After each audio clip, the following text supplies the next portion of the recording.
আমাদের জীবনে হাদিসের গুরুত্ব অপরিসীম। আমরা মুসলমানরা হাদিস ছাড়া আমাদের ধর্মীয় জীবন পালন করতে অক্ষম। কিন্তু অত্যন্ত আফসোসের বিষয়, আমাদের কারো কারো জন্য হাদিস অনুসরণে বাধা হয়ে দাঁড়াচ্ছে প্রাচ্যবিদ অমুসলিমদের নানা অপপ্রচার। তারা বলছে হাদিস নাকি আমাদের কাছে সম্পূর্ণ অবিকৃত অবস্থায় পৌঁছেনি। প্রাচ্যবিদদের অপপ্রচারে প্রভাবিত হয়ে নামধারী কোনো মুসলমানরাও মুসলিম সমাজে এই বিকৃত মতবাদ প্রচার করছে।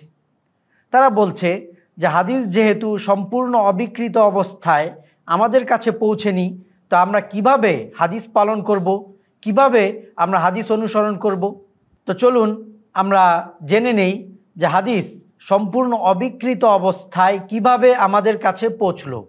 এই বিষয়টি যেহেতু অত্যন্ত দীর্ঘ এবং ঐতিহাসিক বাস্তবতা, এজন্য এই বিষয়টিকে একটু বিস্তারিত আলোচনা করতে হবে। তাই আমরা চিন্তা করেছি এই বিষয়টিকে আমরা কয়েকটি পর্বে আলোচনা করব ইনশাআল্লাহ। দর্শকদের কাছে অনুরোধ থাকবে তারা যেন সব কয়টি পর্ব অত্যন্ত মনোযোগের সাথে শোনেন, তাহলে ইনশাআল্লাহ এই বিষয়টি দিবালোকের মতো স্পষ্ট হয়ে যাবে। নবীজির হাদিস আমাদের পর্যন্ত সম্পূর্ণ অবিকৃত অবস্থায় পৌঁছেছে। কোনো ধরনের কোনো বিকৃতি, মিথ্যাচার হাদিসে নববীতে প্রবেশ করতে পারেনি। নবীজি সাল্লাল্লাহু আলাইহি ওয়াসাল্লামের জীবদ্দশায় তো তার হাদিস সংকলনের তেমন প্রয়োজন ছিল না, যেহেতু স্বয়ং তিনিই উপস্থিত ছিলেন। তার মৃত্যুর পর সাহাবায়ে কেরাম কিভাবে হাদিস সংকলন করলেন, চলুন এই বিষয়ে আমরা কিছু জেনে নিই। আমরা এ পর্বে তিনটি এমন বিষয়ে দর্শকদের সামনে তুলে ধরব, যেই তিনটি বিষয় যদি কেউ ভালোভাবে বুঝে তাহলে তার সামনে সূর্যের মতোই স্পষ্ট হয়ে যাবে যে সাহাবায়ে কেরাম নবীজির হাদিসকে যথাযথভাবে সংরক্ষণ করেছেন এবং সম্পূর্ণ অবিকৃত অবস্থায় তারা সংরক্ষণ করে তা পরবর্তীদের কাছে পৌঁছে দিয়েছেন। প্রথম পয়েন্ট, সাহাবায়ে কেরাম নবীজির যুগ থেকেই নবীজির সব হাদিস ও সুন্নাহকে তাদের আমলে পরিণত করে ফেলতেন এবং এই ধারা নবীজির ইন্তেকালের পরেও জারি ছিল। সাহাবায়ে কেরামের সমাজটাই এমন ছিল যে সাহাবায়ে কেরামকে দেখলে যে কেউ খুব সহজে বুঝে ফেলতো যে এখানে নবীজির সুন্নাহটা কি, নবীজির হাদিসটা কি, যেহেতু তারা নবীজির সব সুন্নাহ, সব হাদিসকে তাদের বাস্তব জীবনে প্রয়োগ করে ফেলেছিল। আর আপনি যদি কোনো নির্দেশনা শুনে সেই নির্দেশনা অনুযায়ী নিজের জীবন পরিচালনা করেন, নিজের বাস্তব জীবনে তার প্রয়োগ করেন, তাহলে সেই বিষয়টি ভুলা কি আপনার পক্ষে সম্ভব? অবশ্যই না। তো সাহাবায়ে কেরামও যেহেতু নবীজি সাল্লাল্লাহু আলাইহি ওয়াসাল্লামের সুন্নাহকে তাদের জীবনে সরাসরি প্রয়োগ করেছিলেন এবং নবীজির হাদিস ও সুন্নাহ অনুযায়ী তারা তাদের জীবন পরিচালনা করতেন, এজন্য নবীজির কোনো হাদিস, নবীজির কোনো সুন্নাহ তারা ভুলে যাবেন তা হতে পারে না। সাহাবায়ে কেরাম যে সরাসরি নবীজির সুন্নাহকে তাদের জীবনে প্রয়োগ করে ফেলতেন, এর দুটি নমুনা এখানে আমি দর্শকদের সামনে পেশ করছি। ইবনে আবি মুলাইকা বলেন, কখনো কখনো আবু বকর সিদ্দিক রাদিয়াল্লাহু আনহুর হাত থেকে লাগাম পড়ে যেত, তখন তিনি তার উটনির উরুতে আঘাত করে উটনিকে মাটিতে বসিয়ে লাগামটি তুলে নিতেন। একবার লোকেরা তাকে বলল, আপনি আমাদেরকে আদেশ করলেই তো পারতেন, আমরা আপনাকে লাগাম তুলে দিতাম। তিনি জবাব দিলেন, আমার প্রিয়জন রাসূল সাল্লাল্লাহু আলাইহি ওয়াসাল্লাম আমাকে আদেশ করেছেন যেন মানুষের কাছে কিছু না চাই। তো দেখুন, নবীজি সাল্লাল্লাহু আলাইহি ওয়াসাল্লাম একটি নির্দেশ দিয়েছিলেন যে মানুষের কাছে কিছু চাওয়া যাবে না। তো এই নির্দেশ পালনের জন্য হযরত আবু বকর রাদিয়াল্লাহু আনহু কতটা কষ্ট স্বীকার করছেন। উটনি দিয়ে চলছেন, হাত থেকে লাগাম পড়ে গেল, কষ্ট করে উটনিকে বসিয়ে এরপরে গিয়ে সেই লাগামটা তুলতেন, তাও কাউকে বলতেন না যে আমাকে লাগামটা তুলে দাও, যেহেতু নবীজি নির্দেশ দিয়েছিলেন। আবু সিম থেকে বর্ণিত, তিনি বলেন, আমি জুল হুলাইফায় ওমরের কাছে গেলাম। মনে হলো তিনি মক্কার উদ্দেশ্যে বের হবেন। তখন তিনি 2 রাকাত নামাজ পড়লেন। আমি তাকে বললাম, 2 রাকাত কেন পড়লেন? তিনি বললেন, আমি তেমনই করছি যেমনটি রাসূল সাল্লাল্লাহু আলাইহি ওয়াসাল্লামকে করতে দেখেছি। তো এই বর্ণনায় দেখেন হযরত ওমর রাদিয়াল্লাহু আনহু ঠিক তাই করছেন যেমনটা নবীজিকে করতে দেখেছেন। নবীজি যা করেছেন চোখ বন্ধ করে তিনিও তাই করছেন। এজন্য সাহাবায়ে কেরামের সমাজটাকে দেখলেই অন্যরা বুঝে ফেলতো যে এখানে নবীজির সুন্নাহটা কী। তো এভাবেই তারা নবীজির সুন্নাহ সংরক্ষণ করেছেন।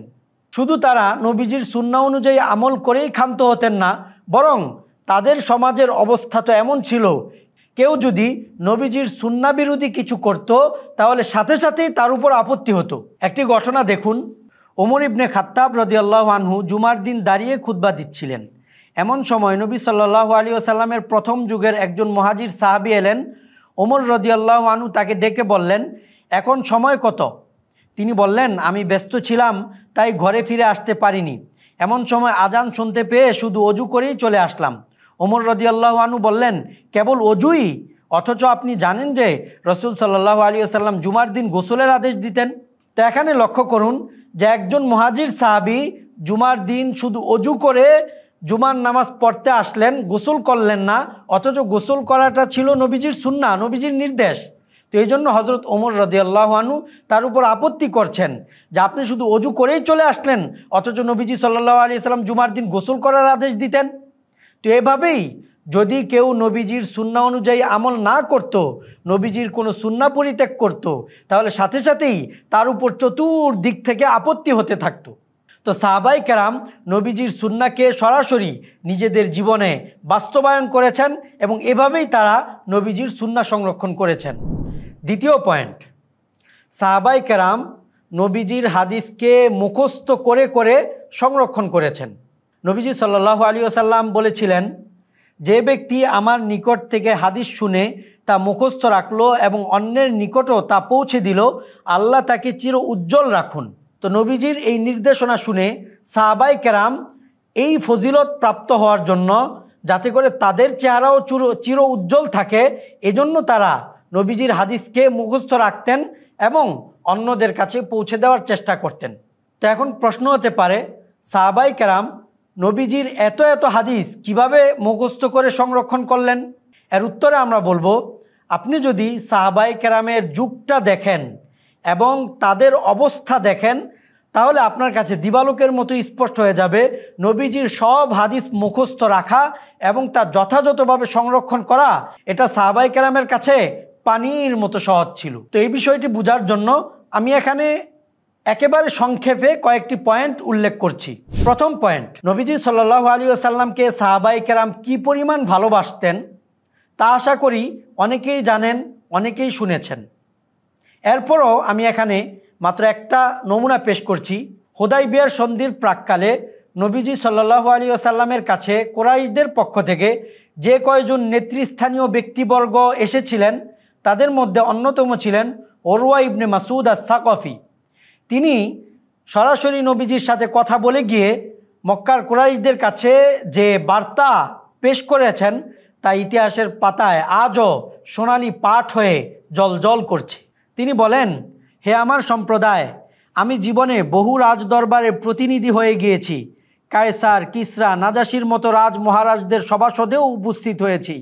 আল্লাহর কসম করে বলছি, মুহাম্মদকে তার সাথীরা যেরকম শ্রদ্ধা করে তেমনটা আমি অন্য কারো ক্ষেত্রে পাইনি। আল্লাহর কসম করে বলছি, মুহাম্মদ থুতু নিক্ষেপ করে তো তা মাটিতে পড়ে না, বরং তা তার সঙ্গীদেরকেও তা হাত পেতে গ্রহণ করে নেয়, তারপর তা তার চেহারা ও শরীরে মেখে নেয়। সে কোনো আদেশ করলে তার সঙ্গীরা তা পালনে সঙ্গে সঙ্গে ঝাঁপিয়ে পড়ে। সে অজু করলে তার অজুর পানি নেওয়ার জন্য তারা এমন কারাকারি শুরু করে যে যুদ্ধ লেগে যাওয়ার উপক্রম হয়। সে কথা শুরু করলে তারা চুপ হয়ে যায়। শ্রদ্ধার আতিশয্যে তারা মুহাম্মদের প্রতি চোখ তুলে তাকায় না। সাহাবায়ে কেরাম যেহেতু নবীজিকে এতটা সীমাহীন ভালোবাসতেন, তাদের প্রাণ থেকেও বেশি ভালোবাসতেন, এজন্য এটা তো খুব স্বাভাবিক ছিল যে তারা নবীজির মুখ থেকে কোনো কিছু শুনবেন, সাথে সাথে তাদের স্মৃতিপটে বসে যাবে। আপনি দেখুন, আপনি যে ব্যক্তিকে ভালোবাসেন, যাকে আপনি অত্যন্ত শ্রদ্ধা করেন, তার ক্ষেত্রে কি আপনার অবস্থা এমন হয় না যে তার কোনো কথা শুনলে কিংবা তাকে কিছু করতে দেখলে সাথে সাথে তা আপনার স্মৃতিপটে বসে যায়? অবশ্যই হয়। এটা আপনি চিন্তা করে দেখলে দেখবেন যে আপনার জীবনেও এমন হচ্ছে। তো যেহেতু সাহাবায়ে কেরাম নবীজিকে এতটাই ভালোবাসতেন, এজন্য নবীজির কোনো কাজ তারা দেখবেন কিংবা কোনো কথা শুনবেন, এরপরে তা ভুলে যাবেন, তা হতে পারে না, তা হওয়া সম্ভব না।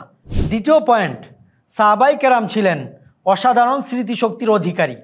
নবীজির আগমনের পূর্বে কিংবা তার আগমনের অব্যবহতি পরের আরব ইতিহাস যদি কেউ পড়ে থাকে, তার কাছে তো এটা অস্পষ্ট থাকার কথা নয় যে তখনকার আরবরা কি পরিমাণ স্মৃতিশক্তির অধিকারী ছিল। তারা তাদের পূর্বপুরুষদের বংশ পরিক্রমা এমনকি তাদের উট ঘোড়ার বংশ পরিক্রমাও যথাযথভাবে মুখস্থ রাখতে পারত। এখানে আমি সাহাবাই কেরামের অসাধারণ স্মৃতিশক্তির একটা নমুনা দর্শকদের সামনে পেশ করছি। মুস্তাদরাকে হাকেম, বিদায়া ওয়ান নিহায়া, সিয়ার আলামিন নুবালা সহ আরও বহু কিতাবে এই ঘটনা এসেছে। একবার মদিনার গভর্নর মারওয়ান হজরত আবু হুরায়রার স্মৃতিশক্তি পরীক্ষা করার উদ্দেশ্যে তাকে বাড়িতে আমন্ত্রণ জানান। অতঃপর তাকে কিছু হাদিস শোনানোর জন্য অনুরোধ করেন। এদিকে মারওয়ান তার লেখক পর্দার আড়ালে আবু হুরায়রা রাদিয়াল্লাহু আনহুর হাদিস লিখে রাখার হুকুম দিয়ে রেখেছিলেন। তখন আবু হুরায়রা রাদিয়াল্লাহু আনহু বেশ কিছু হাদিস শোনালেন আর হুকুম অনুযায়ী লেখকও তা লিখে রাখল। 1 বছর পর মারওয়ান আবার আবু হুরায়রা রাদিয়াল্লাহু আনহুকে আমন্ত্রণ করেন এবং গত বছরের বর্ণনাকৃত হাদিস পুনরায় শোনানোর অনুরোধ করেন এবং আগের বারের মতো এবারও তার লেখক আবু জুয়াইজাকে আড়ালে থেকে গত বছরের লিখিত হাদিসগুলোকে মিলাতে বলেন। আবু হুরায়রা রাদিয়াল্লাহু আনহু হাদিস বর্ণনা শুরু করলেন আর আবু জুয়াইজা আড়ালে থেকে মিলাতে থাকলেন। শেষে দেখা গেল গত বছরের হাদিসগুলোর মধ্যে কম বেশি হওয়া তো দূরের কথা, সামান্য শব্দের পার্থক্যও দেখা যায়নি। তো দর্শক লক্ষ্য করে দেখুন হজরত আবু হুরায়রা রাদিয়াল্লাহু আনহু কতটা প্রখর স্মৃতিশক্তির অধিকারী ছিলেন। 1 বছর পূর্বে তিনি যেসব হাদিস শুনিয়েছেন 1 বছর পর তা আবার শোনালেন, কিন্তু একটা অক্ষরেরও হেরফের হলো না। তো সাহাবাই কেরাম এমন প্রখর স্মৃতিশক্তির অধিকারী থাকার কারণে তারা নবীজির হাদিসগুলো যে যথাযথভাবে মনে রাখতে পেরেছেন এবং পরবর্তীদের কাছে অবিকৃত অবস্থায় পৌঁছেছেন, তাতে সংশয় সন্দেহের কোনো অবকাশ নেই। তৃতীয় পয়েন্ট, সাহাবাই কেরাম নবীজির হাদিস শোনার পর তা যাতে ভুলে না যান এজন্য পরস্পরে মুযাকারা করতেন, নিজেরা আলোচনা করতেন। হজরত আনাস রাদিয়াল্লাহু আনহু বলেন, আমরা নবী সাল্লাল্লাহু আলাইহি ওয়াসাল্লামের সোহবতে থেকে হাদিস শুনতাম, অতঃপর যখন মজলিস শেষ হয়ে যেত তখন আমরা পরস্পরে তা মুযাকারা করতাম, অবশেষে তা আমাদের স্মৃতিপটে বসে যেত। তো এভাবেই সাহাবাই কেরাম পরস্পরে মুযাকারার মাধ্যমে নবীজির হাদিস মুখস্থ রাখতেন। চতুর্থ পয়েন্ট, হাদিস শুনে সাথে সাথে তা আমলে পরিণত করতেন। এ সংক্রান্ত কিছু আলোচনা যেহেতু পূর্বে গিয়েছে এজন্য এখানে আর এই পয়েন্ট নিয়ে আলোচনা করলাম না। পঞ্চম পয়েন্ট, নবীজি সাল্লাল্লাহু আলাইহি ওয়াসাল্লামের কথা এত সুন্দর ছিল এবং তিনি এমনভাবে কথা বলতেন যে কেউ খুব সহজেই তার কথা মুখস্থ করে ফেলতে পারত। হযরত আয়েশা রাদিয়াল্লাহু আনহার বর্ণনা, নবী সাল্লাল্লাহু আলাইহি ওয়াসাল্লাম এমন স্পষ্ট ভাষায় ও পৃথক করে কথা বলতেন যে যারা তার পাশে থাকতো তাদের তা মুখস্থ হয়ে যেত। ষষ্ঠ পয়েন্ট, সাহাবাই কেরামের যুগে হাদিসের সংখ্যা অনেক বেশি ছিল না। পরবর্তীতে ধীরে ধীরে যখন হাদিসের সনদ বাড়তে থাকলো, হাদিসের বর্ণনাকারী বাড়তে থাকলো, তো গণনার মধ্যেও বেশি হতে থাকলো। অর্থাৎ একটি হাদিস যদি 100টি সনদে বর্ণিত হয় তো পরবর্তীরা সে একটি হাদিসকেই তার 100টি সনদের কারণে 100টি হাদিস বলে গণ্য করেছেন। অনুরূপভাবে সাহাবাই কেরামের বক্তব্য, তাবিঈনদের বক্তব্য, এগুলোকেও হাদিস বলা হতো। এজন্য হাদিসের সংখ্যা যে উল্লেখ করা হয় যে অমুকের 5 লক্ষ মুখস্থ ছিল, অমুকের 6 লক্ষ মুখস্থ ছিল, অর্থাৎ নবীজির 5 লক্ষ বক্তব্য তার মুখস্থ ছিল, বিষয়টা এমন না। বরং নবীজির হাদিস যতটা সনদে বর্ণিত হয়েছে সব সনদকে আলাদা আলাদা হাদিস ধরে সেই সাথে সাহাবাই কেরামের কথা, তাবিঈনদের ফতোয়া সব মিলিয়ে গিয়ে 5 লক্ষ হতো। তাহলে সরাসরি নবীজি সাল্লাল্লাহু আলাইহি ওয়াসাল্লামের হাদিস কয়টি? এ বিষয়ে গণনার পার্থক্যের কারণে কিছুটা পার্থক্য দেখা যায়। সর্বোচ্চ যে সংখ্যা বলা হয় তা 10,000-এর বেশি না। সিয়ার আলামিন নুবালাতে ইমাম আহমদ রহমতুল্লাহ আলীর জীবনীতে এসেছে যে তার 10 লক্ষ হাদিস মুখস্থ ছিল। তো এই বক্তব্যের মধ্যে ইমাম যাহাবী রহমতুল্লাহ আলী একটি নোট দিয়েছেন যে এক্ষেত্রে তারা পুনরাবৃত্ত হাদিস, সাহাবীদের বক্তব্য, তাবিঈদের ফতোয়া, নুসুসের তাফসির ইত্যাদি বিষয়কেও গণনা করেন।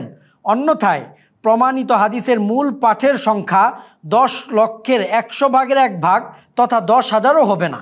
বর্তমান সময়ের একজন গবেষক শেখ সালেহ আহমদ শামী হাদিসের বড় বড় 14টি কিতাব সামনে রেখে একটি সংকলন তৈরি করেছেন মাআলিমুস সুন্নাতিন নাবাউইয়া।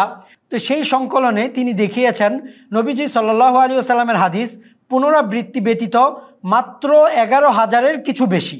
তো দর্শক চিন্তা করে দেখুন, সাহাবায়ে কেরামের এত বিশাল জামাত, যারা ছিলেন এতটা প্রখর স্মৃতিশক্তির অধিকারী, তাদের জন্য নবীজির এই 10-12 হাজার হাদিস মুখস্থ রাখা ও তা সংরক্ষণ করে পরবর্তীদের কাছে পৌঁছানো কঠিন কিছু ছিল? অবশ্যই না। আমার কথা থেকে কারো কারো মনে হতে পারে যে সাহাবায়ে কেরামের সবাই কি 10-12 হাজার হাদিস মুখস্থ রেখেছেন? তো সাহাবায়ে কেরামের প্রত্যেকেই নবীজির এই 10-12 হাজার হাদিস মুখস্থ করেছেন বিষয়টি এমন না, বরং সাহাবায়ে কেরামের এই বিশাল জামাত মিলে, সবাই মিলে নবীজির সকল হাদিস সংরক্ষণ করেছেন।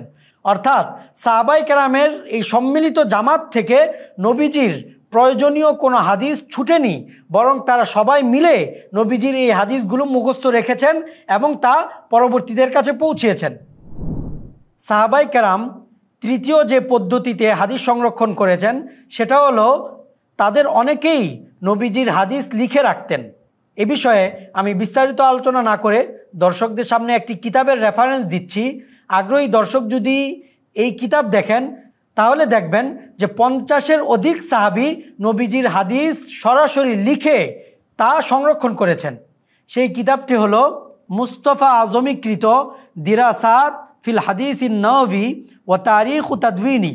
এই কিতাবের প্রথম খণ্ডের 92 থেকে 142 পৃষ্ঠা পর্যন্ত তিনি দলিল প্রমাণ সহ এমন 52 জন সাহাবীর তালিকা পেশ করেছেন যারা নবীজির যুগে এবং তার ইন্তেকালের পর সরাসরি লিখে হাদিস সংরক্ষণ করেছেন এবং তাদের এই লিপিবদ্ধ সংকলনও পরবর্তীদের কাছে পৌঁছেছে।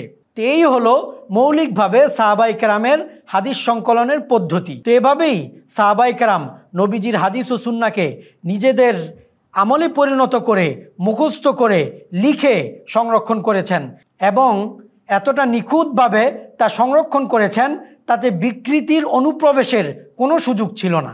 ইনশাল্লাহ আগামী পর্বে আমরা আলোচনা করব তাবিঈন কিভাবে নবীজির হাদিস সংরক্ষণ করেছেন এবং তাদের যুগেও নবীজির হাদিসের মধ্যে কিভাবে কোনো বিকৃতির অনুপ্রবেশের সুযোগ ছিল না।